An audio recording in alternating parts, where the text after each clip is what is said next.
Hoy nos vinimos a este espacio vital para hablar con ella, la doctora Graciela Varela, que para mí, si hablamos de la doctora Varela, hablamos de palabras mayores, eminencia acá en Tucumán y en toda la Argentina. Ella se enfoca mucho en un enfoque holístico, integrativo, hace esto de la medicina integrativa que a mí me encanta y que está sonando mucho en todos lados. Hoy vamos a hablar con la doctora acerca de un tema que es muy importante que lo tengamos en cuenta, como lo es el de la salud intestinal. Así que quédate ahí y no te pierdas esta entrevista de hoy.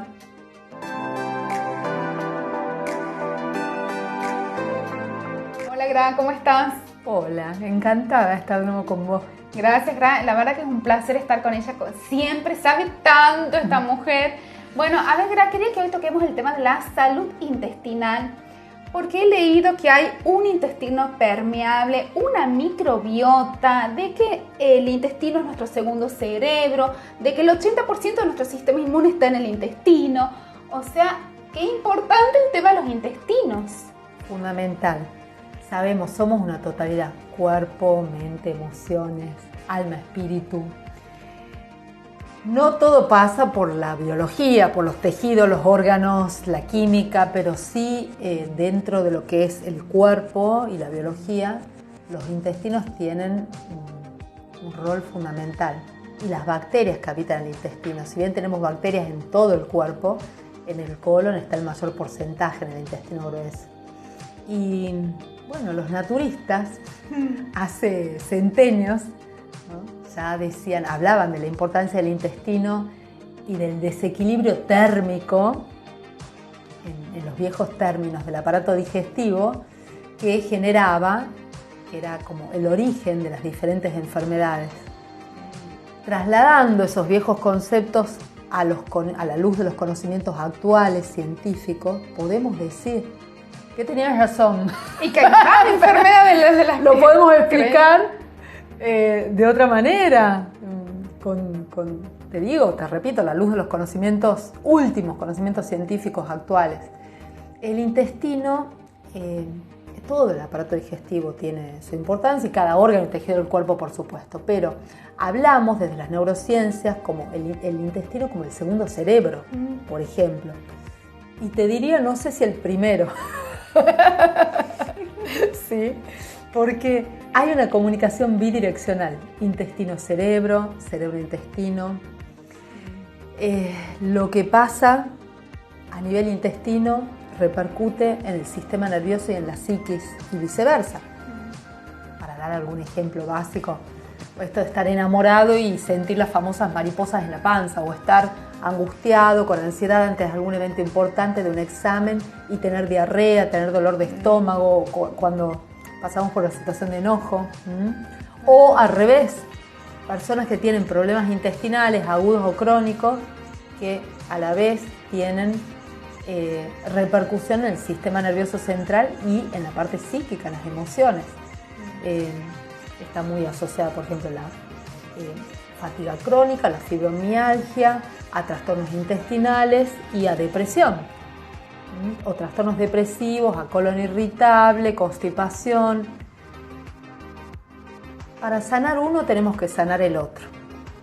Sería así. Y acá también las bacterias, mencionaste la microbiota, la microflora bacteriana, antes le decíamos la flora. Antes le decíamos la flora intestinal, sí. Ahora es una microbiota. Se habla de microbiota, sí. Es nuestro ecosistema interior. La microbiota está constituida por bacterias, en su mayor porcentaje también algunos virus, hongos y arqueas, otros microorganismos, pero principalmente bacterias. Esas bacterias, podríamos decir que somos más bacterias que células, porque tenemos más células bacterianas que humanas. Gran parte habita en el aparato digestivo, principalmente en el intestino grueso, pero en todas partes del cuerpo tenemos bacterias.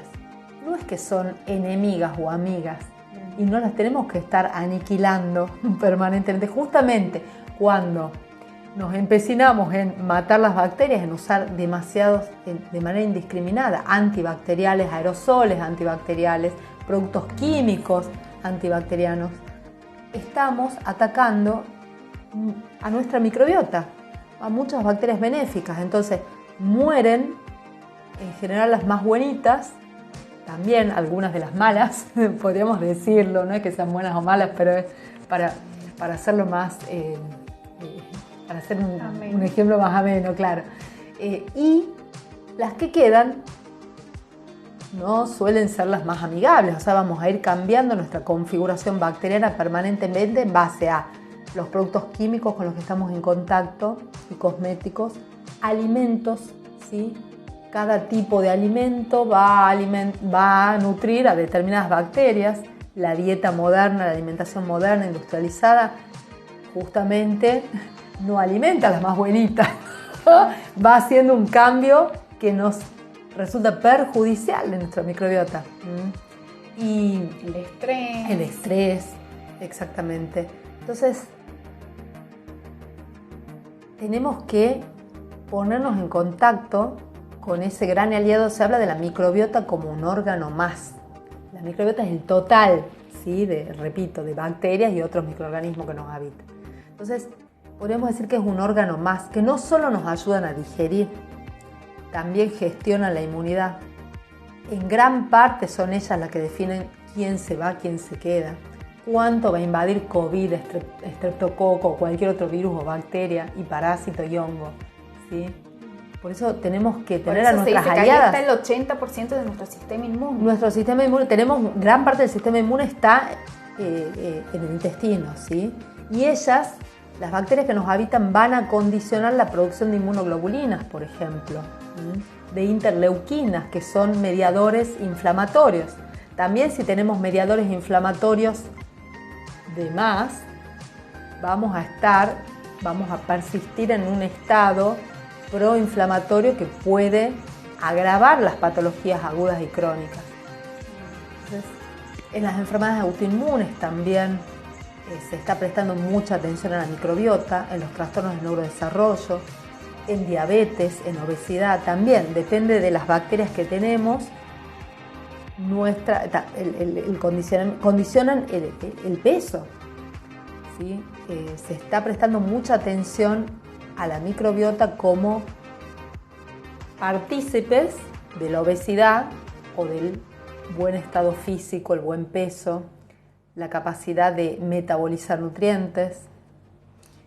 Bueno, es todo un tema, el tema que te traje hoy. A ver, para hacerlo un poco más concreto, se habla de que hay 5 factores que diríamos que son como los malos en este juego si hablamos de salud intestinal. Gluten, lácteos, alcohol, café y azúcares blancos. ¿Coincidís? Sí, y edulcorantes artificiales también. Eso en cuanto a lo malo para la salud intestinal. Y general. Bien. ¿Qué pasa con, mencionaste el intestino permeable, por ejemplo? ¿A qué alude este término? A que la barrera intestinal deja pasar sustancias que no debieran pasar en condiciones normales, en condiciones de salud. O sea, tenemos una barrera intestinal que actúa como una aduana, ¿no? A los nutrientes les permite el paso, a sustancias que nuestro cuerpo necesita por diferentes mecanismos de transporte les permite pasar. Ahora, cuando esa barrera intestinal está alterada, se vuelve demasiado permeable el intestino, entran sustancias que no debieran atravesarla. Inclusive ingresan alimentos que han sido digeridos parcialmente, no han terminado su proceso de digestión. Por ejemplo, la proteína tiene que digerirse La proteína es un macronutriente, una molécula grande, entonces se va en el proceso digestivo degradando, se transforma en péptidos y se transforma finalmente en aminoácidos. Los aminoácidos son los que tienen que pasar por esa barrera intestinal. Ahora sí, esa barrera está demasiado permeable, ingresan, por ejemplo, restos de alimentos que no han terminado de digerirse, huevos, larvas, parásitos, ¿sí?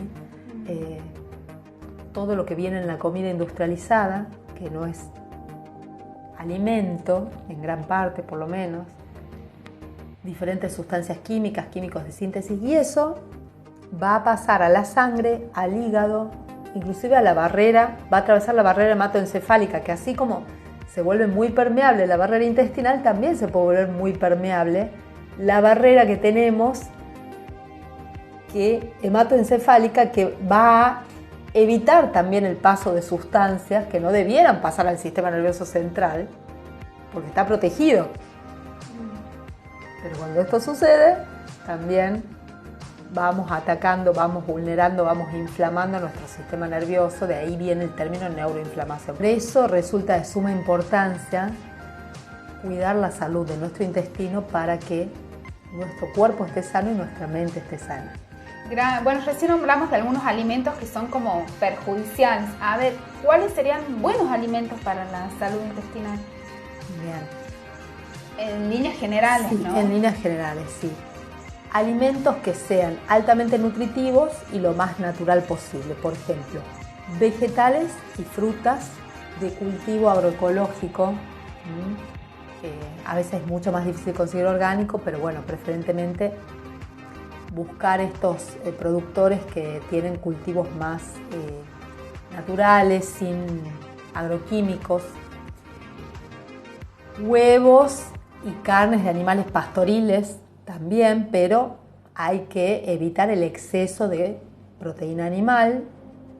Y se dice también que entre una carne roja que produce más inflamación, optemos por carnes blancas. ¿Coincidís o no? Sí, de animales pastoriles, no del pollo criado. ¿Dónde los encontramos? Acá en Tucumán. Sí, la gran pregunta. Ay, es bueno, difícil, pero se consigue. Sí. Todo lo que sea harina blanca y sobre todo de trigo por otro tipo de harinas, sin gluten e integrales preferentemente, que otros alimentos, los cereales, las legumbres, que son los llamados granos, y hago esta distinción dentro de los cereales y las legumbres, priorizar los que no tienen gluten, por ejemplo, trigo, cebada, centeno, pero principalmente trigo tiene muchísimo contenido de gluten que produce inflamación intestinal, más permeabilidad, así que lo vamos a evitar.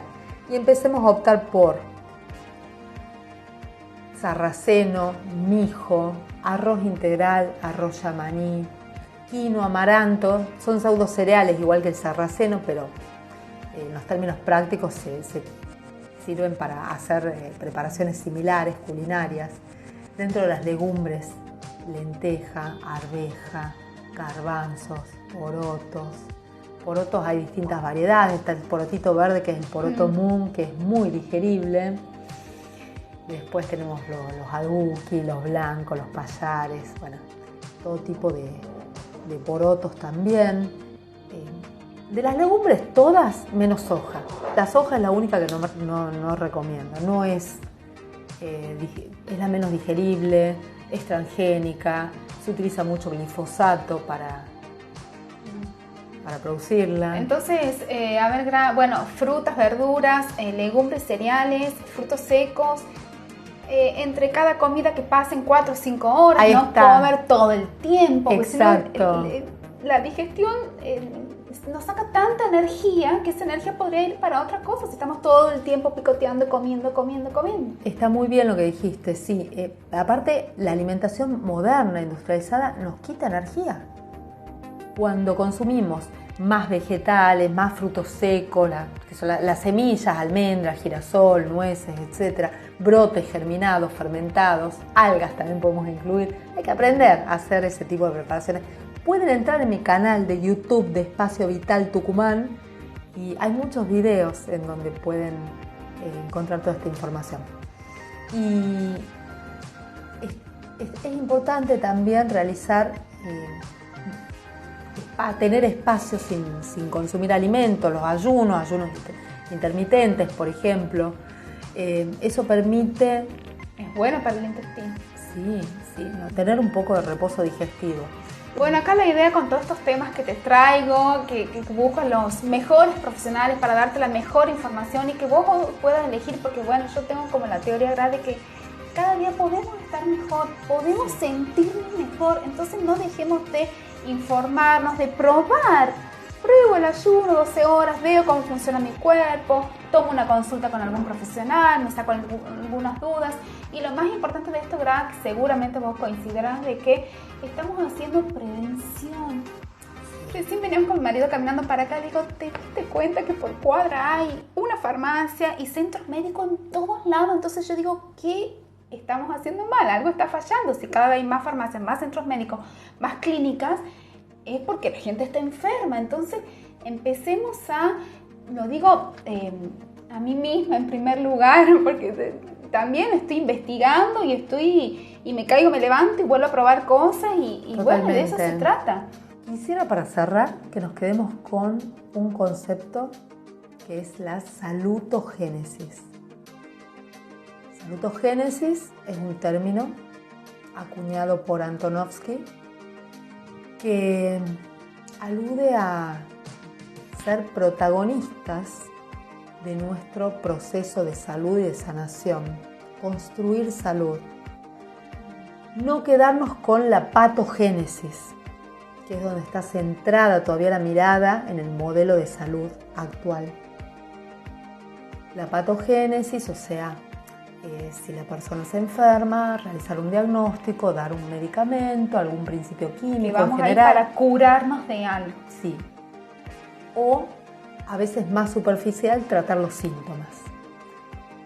La salutogénesis implica un proceso activo en el cual la persona, que podríamos decir el individuo, el consultante, no el paciente, porque el paciente espera pacientemente que alguien le resuelva una pastilla, le resuelva su problema de salud. Entonces, acá la persona va a ser protagonista de su proceso de sanación, por calidad de vida, de prevenir también, porque no podemos esperar a estar enfermos para actuar, menos hoy en día, en donde sí estamos destinados a tener un cierto número de patologías, un poquito de hipertensión, un poquito de diabetes, un poco de hígado graso, y me acostumbro a convivir con dolores. Claro, y me acostumbro a convivir con dolores, problemas de sueño.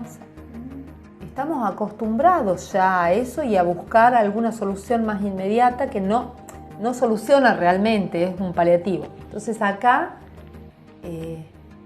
lo que propongo siempre es acompañar a la persona a adquirir herramientas para realizar este proceso, y desde la parte médica lo que hago es un tratamiento integrativo en donde los pilares en los que me baso principalmente son homeopatía, que es una medicina cuerpo-mente, equilibra la fuerza vital, la energía vital, y mejorar, restaurar la microbiota con el uso de probióticos específicos, con técnicas, por ejemplo, de limpieza colónica, con el uso de aceititos esenciales, hay un montón de frasquitos medicinales, acá. Que esto es la máxima expresión de la fitoterapia. Yo no uso antibióticos, o sea, muy rara vez podría llegar a pensar, indicar o derivar para que se le dé un antibiótico a un casos paciente. excepcionales. Claro, lo uso como antiparasitario también a los ¿Viene alguna capsulita en la que tengamos todas las vitaminas y todo lo que necesitaríamos en el día para tomar una? Lo que yo indico a los pacientes es preparados magistrales en cápsulas con lo que necesita cada paciente. No todo paciente necesita el mismo complejo vitamínico. Entonces, la dosis de vitamina D, E, selenio, zinc, cromo, por ejemplo, que necesite ese paciente. Para eso hay que hacernos todos los análisis. Y sí, porque si no, no podemos ir a ciegas. Entonces, en los análisis, ¿sí?, que tienen una cierta complejidad, porque yo creo que hoy en día no podemos dejar de solicitar vitaminas D, B, B12, B1, B6, zinc, selenio, cromo, cobre, manganeso, calcio, bueno, todos los micronutrientes para ver cómo está el paciente y qué necesita puntualmente, porque tampoco le podemos dar de más, claro. Y si le falta, va a tener síntomas de carencia. Y todos los marcadores que podamos determinar, hormonales, endocrinológicos, inmunológicos, metabólicos, que van a permitir la terapéutica certera para cada paciente. Y ahí, desde la medicina integrativa, yo no doy un nada, sino que doy lo que ese organismo necesita para que ponga en marcha sus propios mecanismos de curación. Siempre me apoyo en los estudios porque ahí puedo ver cómo metaboliza la grasa, los carbohidratos, las proteínas el paciente y así. Y no a todo el mundo tampoco le viene bien. Yo creo que estamos entrando en el nuevo, en una medicina la necesidad de una medicina muy individualizada y se está valorizándola mucho. Porque a cada persona y a cada edad va a corresponder un tratamiento y una nutrición diferente. Y hay a la vez una individualidad bioquímica diferente, que eso es lo que vamos descubriendo. Claro. Bueno, Gra, ¿qué más decirte? Yo te agradezco enormemente siempre por tu calidez acá cuando nos recibís. Vamos a seguir hablando con la doctora Varela acá de algunos otros temas. Bueno, y nada, Gra, muchísimas gracias por estar siempre. Muchísimas gracias a ustedes y al público que nos ve. Gracias, Gra.